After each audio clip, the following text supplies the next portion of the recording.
Hi, everyone. Please help me in welcoming Tasos from IDEO.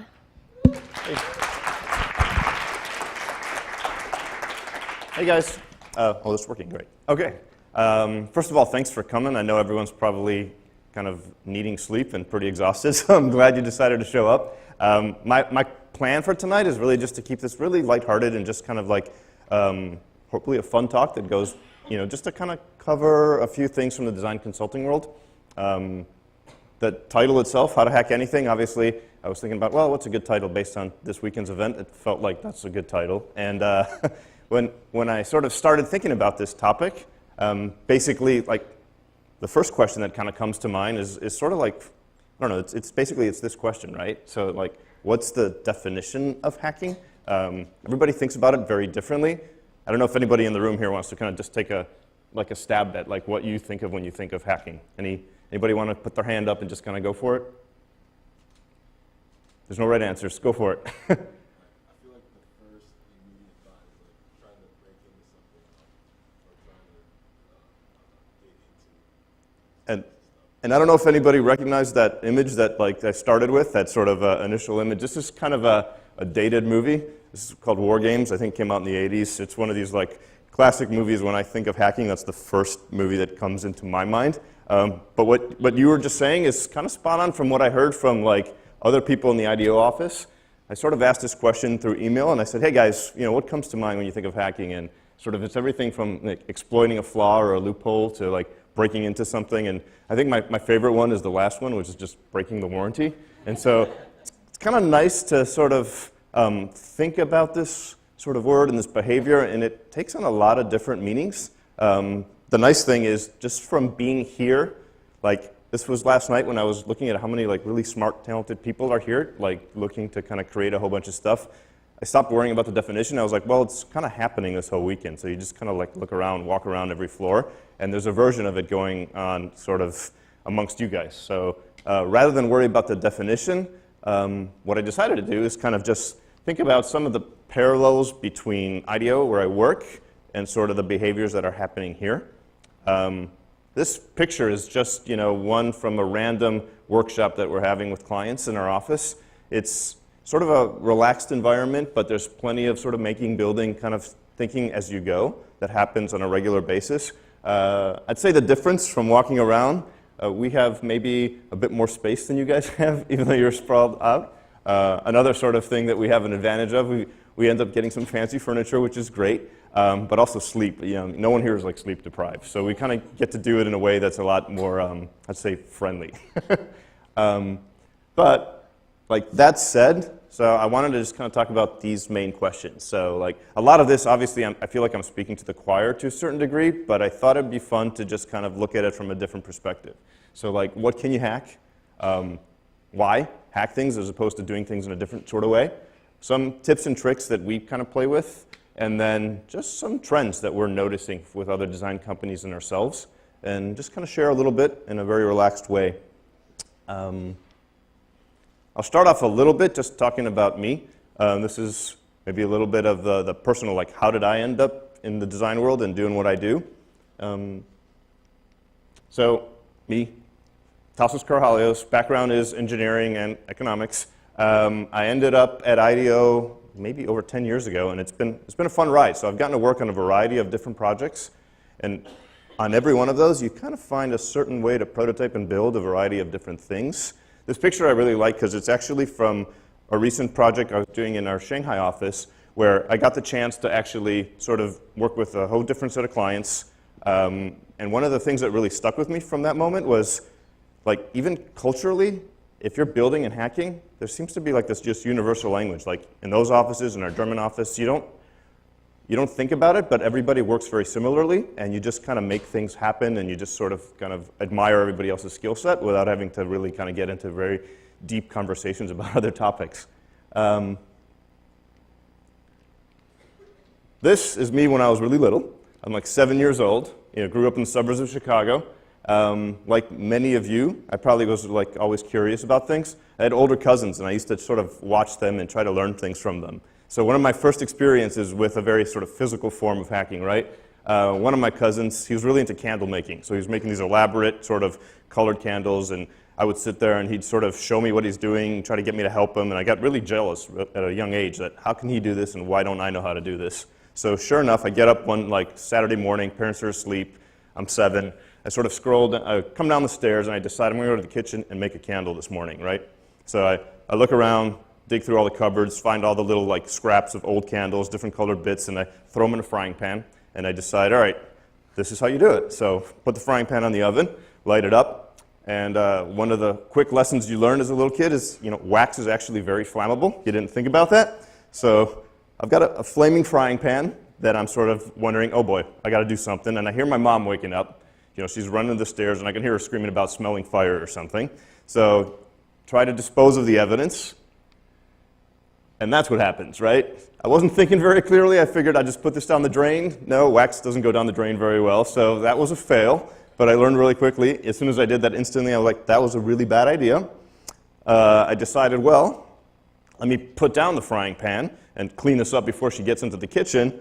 And then that happened, which is a kitchen table with, it's kind of a hard picture to get, but guess what? Putting a frying pan on a kitchen table, also a really bad idea. So it was a pretty big fail. Parents came down. Lucky for me, nobody got hurt, nothing caught on fire. It didn't discourage me from continuing to try to figure out how to do things. And I would sort of chalk all these lessons as sort of like failures that you survive and keep going. Then sort of junior high came. This was state of the art in junior high for me, right? This was the Apple IIgs. It was a big splash. Got one at home, was so excited. Figured out how to do the basics, just use software that it came with and sort of go through all the tutorials and figure out what you could possibly do. After a little while, curiosity kicks in and you're like, well, can I do something it wasn't immediately intended to? Can you do some coding? My early experience with coding, this is about as sophisticated as it would get, was that, right? So if anyone's familiar with AppleSoft Basic, really, really old software, but that was cutting edge years ago. So I'm glad that today you guys are doing stuff that is far superior and is pretty amazing. But this general sort of learning trend kind of continued through school. I ended up studying engineering, and one of the things that I was really excited about was sort of just playing with new technology. And one of the teams I got to join was the solar car team. And so being part of a team like this, you actually end up sort of getting to do things that are sort of new for the first time, right? Solar cars and race cars aren't very common, so you have to figure out things on the fly. And it's not the sort of opportunity where you're just sort of following a paint-by-numbers approach. You're very much sort of designing, building, watching things not work, try it again, and you don't really know what you're doing. The end product can look really nice, but the behind the scenes often looked like this, right? So this was actually where we were building the vehicle.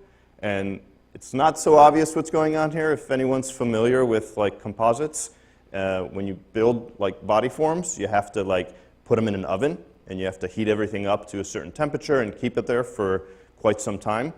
We, like students, not funded, didn't really have access to an oven, didn't have access to any of these services. So what we ended up doing is going to Home Depot and sort of essentially buying those pink rolls of insulation and creating these big blankets that you see there that we would kind of just drape over 2x4s and stick a bunch of space heaters in there to try to get it up to temperature.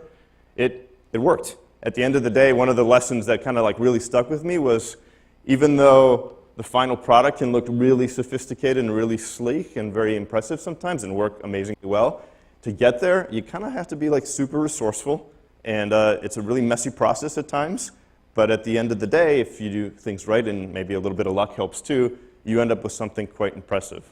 So sort of the last quick comment on sort of kind of growing up in this sort of mindset. I was also curious about economics, which is sort of a weird topic, and I didn't know how to tie those worlds together or why I was interested in. Much of my sort of problem sets and textbooks look very theoretical, kind of like this. And during that time, I was sort of really kind of fascinated about one thing. Unlike sort of engineering and sort of all the sciences that are based on sort of natural laws of physics, things don't change, gravity's constant. Economics was fascinating to me because it was really about people and how people think and what they value.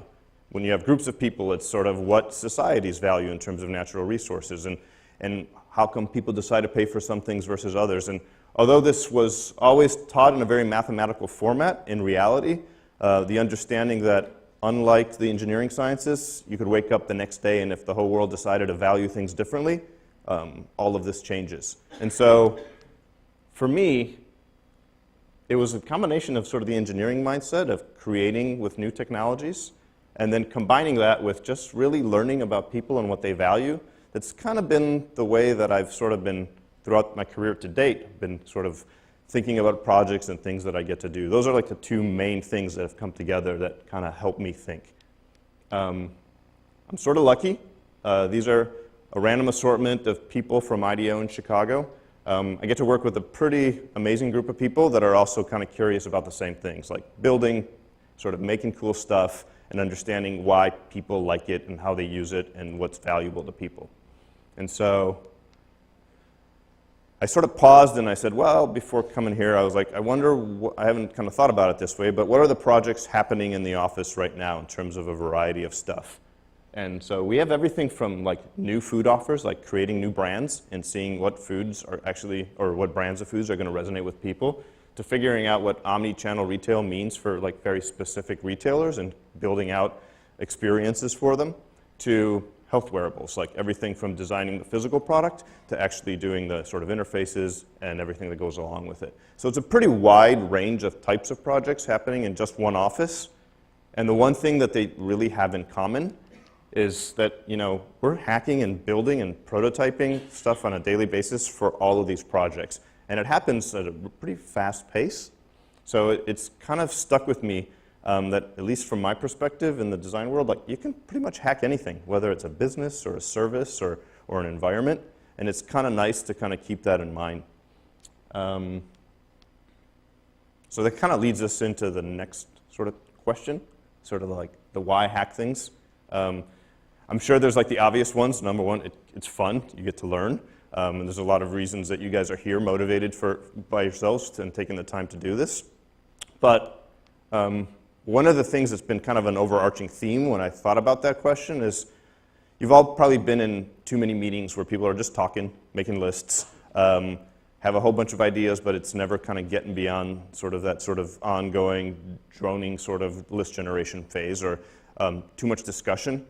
We kind of call that analysis paralysis at work, where it's just like you could talk forever, and actually deciding to get up and just make something or just build something is probably the best cure for that, because everybody stops kind of getting stuck in that mindset of, oh, let's just talk about ideas.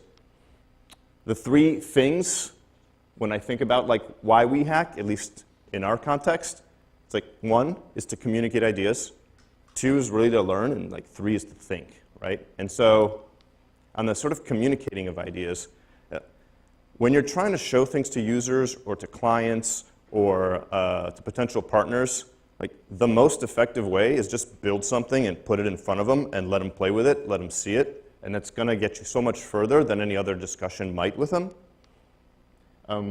This is a quote that we all kind of believe in. Like I've shown up in countless meetings that have droned on for quite some time, and as soon as somebody shows up with a prototype, the meeting gets really focused, people discuss the next iteration, and they start moving forward. So like this, for example, is one way of sort of communicating, and it's a prototype that was, I guess we can use the word hacked. The main difference between using the word, like at least at IDEO, so we can call it hacking, but we like to call it rapid prototyping, because when clients are paying a lot of money for something, the word hacking kind of scares them, but if you just say, hey, we're just going to rapid prototype some stuff, they get really excited. So that's one thing. So in this case, you know, we did a design for Holiday Inn Express. They came to us and said, we want a really unique experience for our customers when they kind of come in. Everything from the greeting experience to what are the services they're provided to what does this sort of environment look and feel like. And so we ended up renting a warehouse this was actually done in our London studio, and we rented a warehouse, and it's essentially a bunch of foam core that was real quickly hacked together, and a bunch of IKEA trips, right? So all this furniture and all the tops is like stuff you can just grab from IKEA on a weekend, work with some architectural and environments designers. And the important thing here was what we ended up creating was sort of the final experience that they could show up and the clients could actually walk through, and we had people sort of acting out roles, and they could understand what it meant to actually have this new way of interacting with your customers without actually having to spend money and sort of renovate a real space. And so one way to communicate ideas is just show them the end before they've actually invested in anything. Another thing that's kind of fun in terms of like, creating digital apps, right?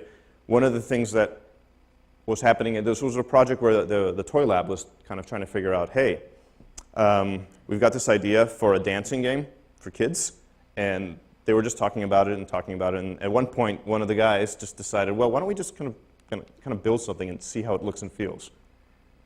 Do we have sound or no? No. I touch the monster, and you give me a special dance move. I acknowledge it again, and he does a different one. And it can go for as long as I want. It has a few signature moves. And when I've had enough and I'm done dancing, I push the back button. That causes the music stops. Monster make. Cool! Sonic!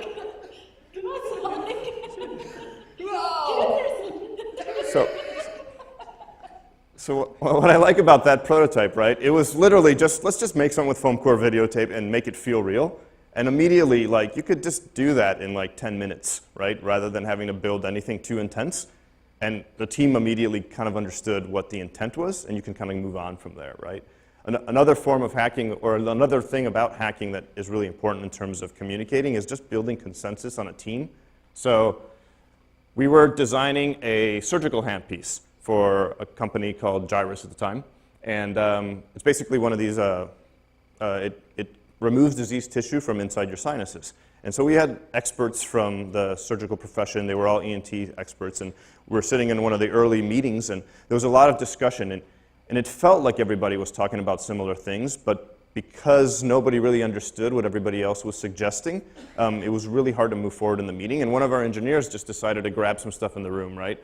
It was just, that's a film canister. Those aren't around anymore, but there was like a whiteboard marker and a clothespin, and just kind of, based on what people were talking about, cobbled this together. And it was amazing how within that quick 3 minutes, everybody in the room, all the surgeons decided, yeah, that's what we're all talking about, and the meeting could move forward. And it took about 1.5 years and quite a bit of money, but we kind of went from that to a handpiece that is that today. And it was a really sort of important moment, though, to actually build that initial consensus, because the team could just stop all sort of wandering and kind of focus on at least one key direction to move in. So, So that's kind of hacking to communicate, and then there's also like hacking to learn, right? It's sort of a critical step, right? We like to build prototypes and actually put them out in people's hands right away. So essentially, you can sit, you can observe, you can learn from people, and the things that you learn from people are pretty interesting, especially the things that they don't say. When you see somebody interacting with an app, or when you see somebody interacting with a physical prototype, they might tell you one thing, but just looking at their body language, looking at their behavior can tell you something totally different. We talk about sacrificial concepts a lot, where it's the notion of we know we're building something, and we know that what we're building is actually not a good idea, but it's going to generate some pretty interesting conversation. So giving people the opportunity to play with stuff that actually is very questionable is one of the quick ways we can actually learn. So here's another sort of, excuse the fuzziness a little bit. This was a product that was designed, it was a defibrillator. So you see these in airplanes. You kind of see these in public spaces, right? Anyone that's, if you ever have a heart attack, which I hope nobody does, this is the device that's there to sort of help make you sort of basically shock your heart back to work, right? And this prototype up here looks really kind of old school. It's foam core. It's basically, instead of using any sort of screens, it was just a bunch of Post-it notes with sketches on it. But what was interesting about this was we real quickly started putting these into people's hands and asking them to kind of go through like a scenario of what would you do in this situation and how would you use this sort of architecture. And what we learned very quickly that was kind of enlightening was, even though like we had an image there that described, well, you need one pad here and you need one pad here, people were really uncomfortable if they didn't know which specific pad needs to go where. And in actuality, it doesn't make a difference, right? It's the same voltage potential difference. The device would work exactly the same. But in times of stress, there's some really important things. Like, people really want to know specific things. They don't want to screw up. If I'm doing something that is very stressful and uncomfortable, be as specific as possible. And so like the final product, even though it didn't need to be, ended up being something that had all sorts of very specific directions around it, where each pad was like, this one goes here, this one goes there. And in addition to that, there's sort of a 3-step flow process here, where like the top button, the green button, is actually the power button. The middle screen is just a calibration step, where you don't actually need that middle screen, you don't actually need that number 2 step, and the sort of last step of like pushing and sort of actually shocking the patient or the user.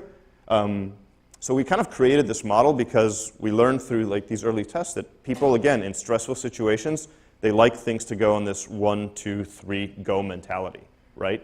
It's sort of like, you know, those times I remember when you're a little kid and you're jumping into a pool that's cold, you know, you just do the 1, 2, 3, go. It's the same basic principle applied to a much more stressful situation. So you design the interface to kind of have that simple flow that people sort of understand.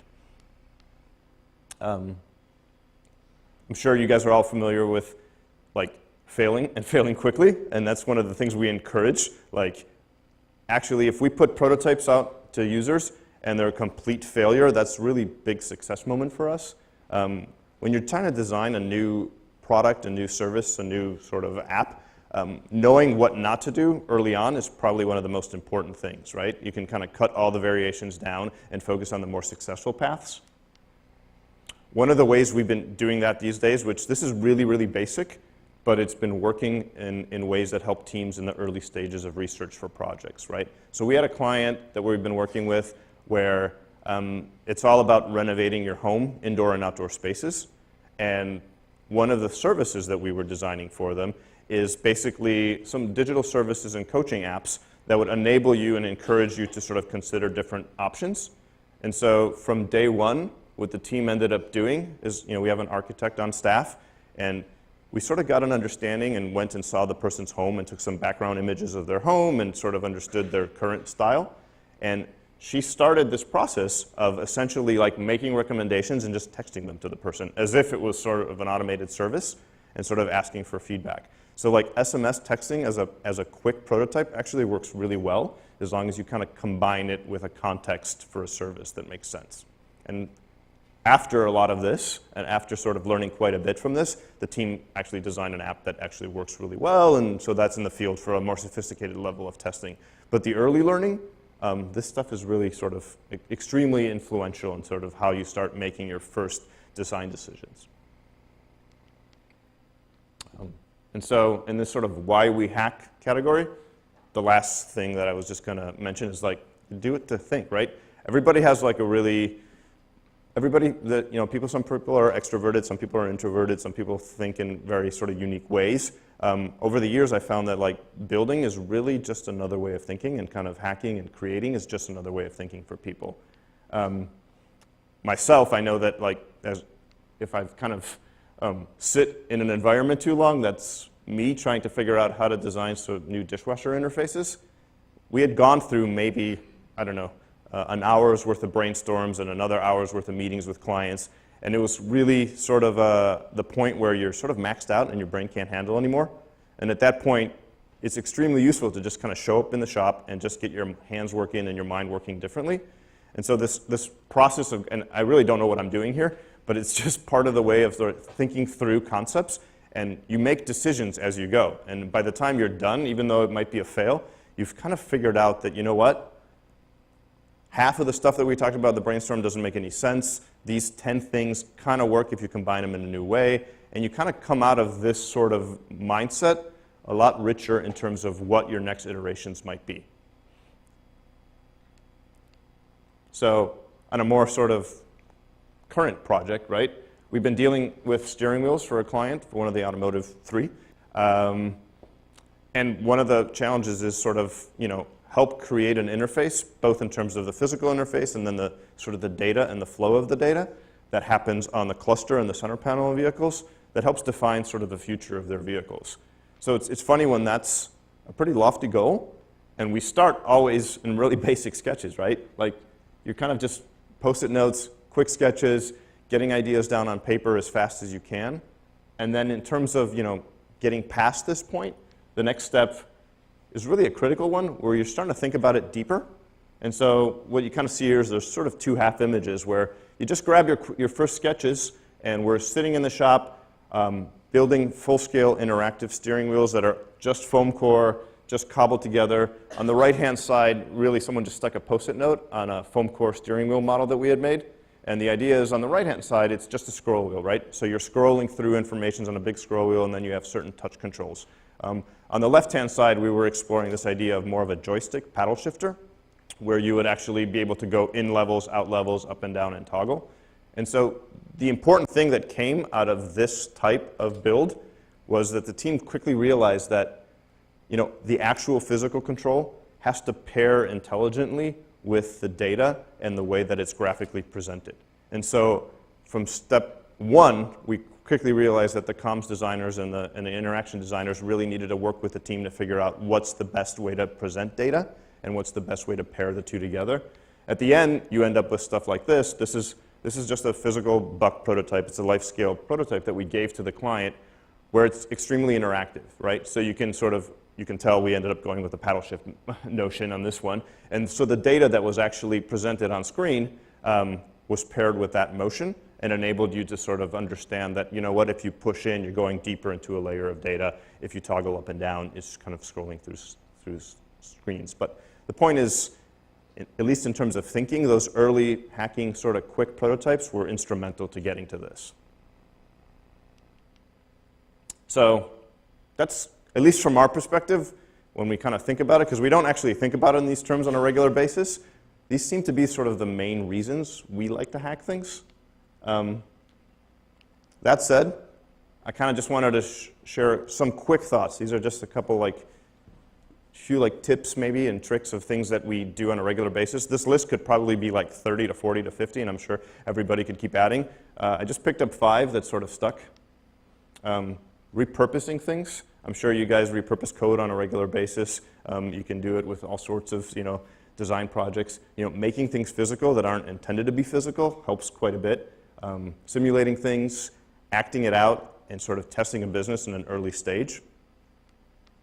In terms of repurposing, we had a client that came to us and said, hey, we want to design a sort of new sunscreen product. And the application process was very important to us. And so day one, the team just sort of said, you know what, let's just kind of tease out some things. And they went out and grabbed a few different ways of applying things. And they just kind of quickly just rebranded it basically to sort of insinuate that it's a sunscreen product and showed it to people. And you'd be surprised, but this quickly just reusing other products and getting feedback led the team really early to kind of understand one important thing was that people don't like the oily mess that it leaves on their hands, right? Whether they have to use a cell phone afterwards, whether they're at the beach and then their hands get all sandy. And so from day one, the team knew that, really form factors that force you to actually touch the product are probably not going to be as interesting to people as something that might be sort of more aerosol-based or more pump spray-based. And so it kind of helped guide the team from the very first stages.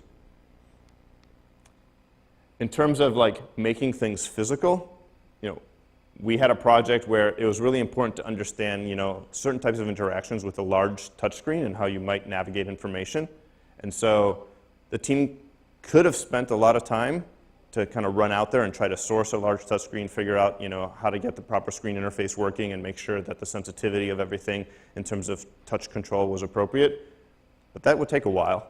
And instead, they just tried this. So essentially,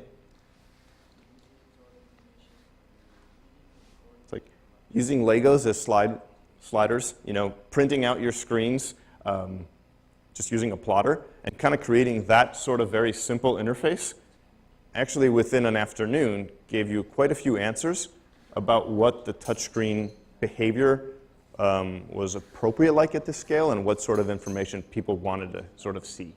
And so I like mentioning this because it's often interesting to sort of take things that are meant to be digital and kind of create a physical version if you could do it really quickly and you can learn something before you spend too much time.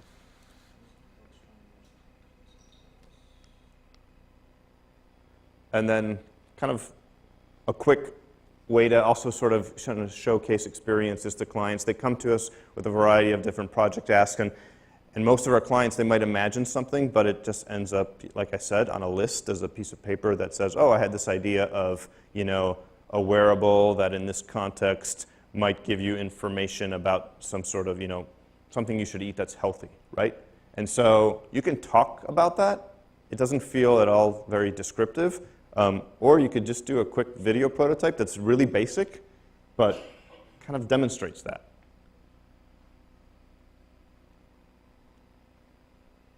So it's really kind of silly, but it's like one of our designers in the office was like, well, let me just kind of videotape myself going through the motion, use a little Photoshop, and before you know it, you've kind of taken what would have been just a sketch written idea and kind of made it something that at least clients can react to. And then another sort of common thing these days, it's funny how many of the folks at IDEO have decided that it's actually useful to go to like Second City or like comedy schools and take classes and sort of just pick that up. Because you find that when you're designing new services, it's really useful to just act out the roles for people. In this particular case, we had a bank come to us, and one of the sort of areas of exploration was around how do you make banking feel more casual? These days it feels like a very formal process most of the time. It's often all online, and so there's this kind of curiosity and resurgence to making banking feel more personable and sort of creating moments that feel sort of more special. And so this ended up being one of our designers just deciding to act out the role as the banker, right? You have to kind of learn sort of what's the right lingo, the right jargon, kind of get informed, spend a lot of time at banks pretending that you're opening up accounts in order to understand how this works. And then just invite people that are users to interview them and sort of create the environment. One of the things that we learned that seems subtle but makes a really big difference is like the initial conversations are always really awkward when they're face-to-face with bankers or anybody else because they're talking about your personal finances, they're talking about some things that you don't normally share with people. So just creating a setting, like low table, having food out, having some of these like more socially acceptable ways of starting a conversation actually worked even in those settings. So you take these ideas and you sort of move them into more professional sort of business contexts. So acting lessons are important. I'll just leave it at that. And the last sort of tip is all about this notion of can you like test the business real quick. There's a startup that we've been working with in the Chicago office that's actually from Northwestern called Rise Science. And these guys have been really interested in sort of how do you get elite athletes interested in a data service where essentially their understanding of their sleep patterns can influence their behavior on the court or on the field. And so they've been developing a service around that. And so, again, this was an early example from the team of saying, well, what's this worth to people? Sort of, like, what's the price point? Are they willing to pay for this? What does this look and feel like? And again, from the very early engagement with the team, the decision was made to, hey, let's get 6 people that want to sign up to do a sort of beta with us. We'll sort of get an understanding of what their current behavior is. They ended up sending them existing products that could monitor their sleep patterns. And the team got into basically for about a month, I believe it was. They ended up on a regular basis having them share data the next morning. The team would analyze it one-on-one for 6 individuals separately, and then text message them suggestions about how they should adjust their patterns the following day. And again, they could have decided to sort of build something more elaborate and sort of created a tool that would analyze things at a much deeper level. But to get to the point of understanding, do we have a product that people are willing to pay for? And what are the sort of points that we need to focus on when we start detailing out the design for this app? This was the most effective way to get started. So it's just a reminder that even from like day one, you could actually start testing a business model out with people and understanding sort of if it can be successful. So again, like I said, these were just kind of 5 quick sort of tips, points. I'd love to talk with people later, and I'm sure I'll learn a whole bunch from you guys as well. But the last sort of topic that I just wanted to mention is something about just hacking trends. And these are things that we've been seeing in the design world community for maybe the last year or so, and it's just things that feel like they're becoming increasingly important for us.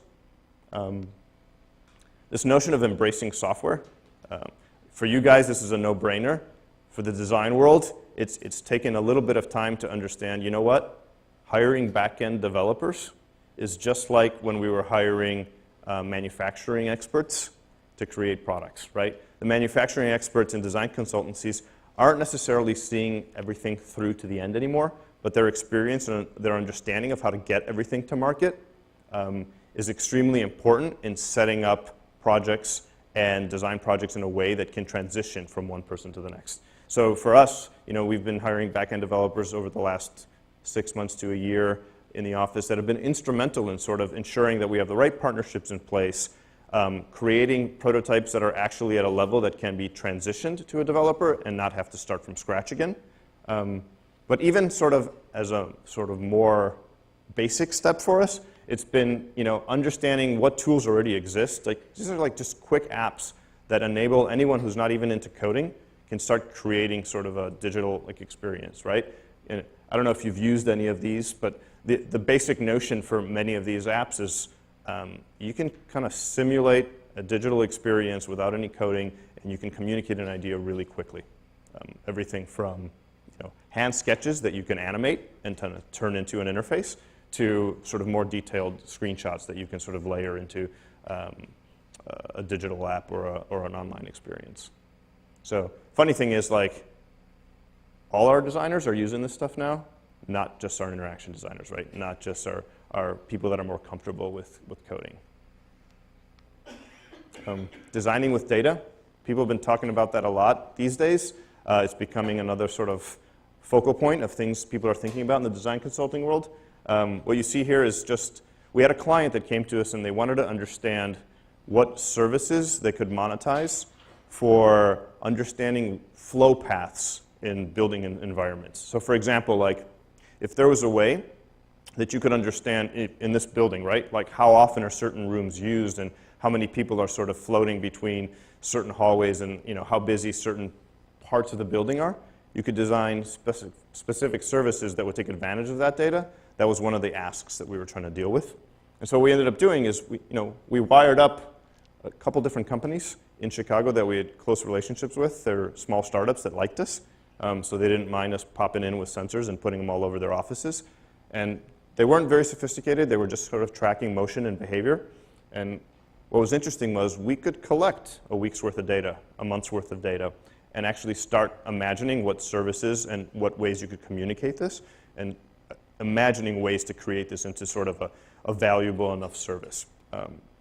The place where we find ourselves now is, there's the projects that involve you collecting the data, and sort of some of the more interesting questions we run into these days is like, what data is already out there, and what data can we just get access to and build from? And so there's a lot of people that are sort of to play in the space and doing really exciting work at the University of Chicago, and compliments to the city of Chicago that's been putting up sort of in an interest for more transparency, everything from data about traffic patterns, everything about data from like recycling or waste management, and the data is freely available because the hope is that people will decide to sort of build an app, build a service, build some sort of company based on this data that will make the city better. And so we're in this constant flux now when we're sort of either do we need to create our own data, or is there a point of just accessing it already? Interactive environments is another sort of trend that we're sort of seeing more and more. This sort of background image was just kind of something silly that we sort of built in our own office. I've seen it at other universities as well, but we decided to kind of make our own version of it. It's something we refer to as like the banana cam, right? So we decided, let's take a Raspberry Pi, let's mount a camera facing down in the kitchen on the counter where everybody sort of normally leaves leftovers when you're having meetings or other things. And then we have this like stuffed little banana that's been hacked together by putting a wireless doorbell inside of it and putting the other part of the wireless kind of mechanism on the Raspberry Pi to trigger it. So the notion is like anytime there's like food lying around in the kitchen, rather than letting it go to waste, just squeeze the banana and it sends like an instant picture, and it sends basically like a picture of all the food sitting around the kitchen, and you start seeing people like kind of just rush to the kitchen to eat, right? Kind of a simple thing, just fun for the office to do. But in sort of a more real world setting, we're starting to see examples like these that are getting more and more exciting. So this is Disney World, magic bands. I don't know how many people have been to Disney World recently. I haven't, but I want to go. It's the idea of like, can you track people throughout the actual park? And by tracking people in the park, how can you make their experience in the park much more sort of valuable, right? So the idea is if everyone is like congregating around 2 or 3 rides and it's getting really congested on like the east side of the park, the folks at Disney World are smart enough now to go, you know what? Let's just do an impromptu event on the other side of the park and get some people to just willingly just walk over there. And that way you sort of manage people's sort of flow throughout the park and kind of ideally create a more interesting experience for everyone. And you kind of leave there feeling better about your day. There's all sorts of other things that they can do, right? Obviously, like you can order food and they can find you and bring the food to you whenever it's a certain time and all sorts of other advantages. But lastly, I think this is the last point in terms of trends that we're seeing is there's a lot of interesting partnerships over the years, actually over the last year or two that have been forming, like traditional consulting companies, buying design companies, large investment companies, banks. There's a lot of partnerships happening with the design world, and what's been interesting is this desire for collaboration probably has a lot of reasons to it, right? It could be financial, purely financial benefits. It could be, hey, we don't want to have to build a technical team, we'll just buy one to do this. But the part of it that's particularly interesting to me, and IDEO's joined a collective recently with other design companies, is that by partnering, the hope is that you could kind of take on more interesting projects and things that are a little bit more challenging to do. So a lot of the work that's been getting a lot of attention these days is how do you redesign the school systems? So in Peru, there's been an effort that we've been working with the Innova school system to design essentially a new curriculum, a new layout, and basically a new way of teaching. And then work that we've been doing in LA County on the right has been around voting, right? So how do you redesign voting for the future is an interesting challenge that these sort of partnerships are hopefully going to enable us to do more things along those lines. So on that note, like, I always get this like, so what's next question. What I shared right now is really just kind of what's happening these days in the design consulting world.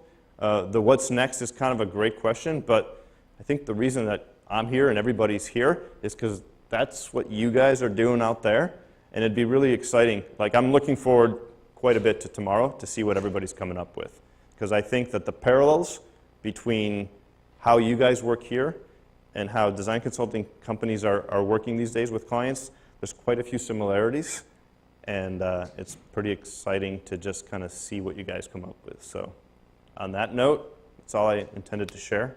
Thanks for coming, and have fun.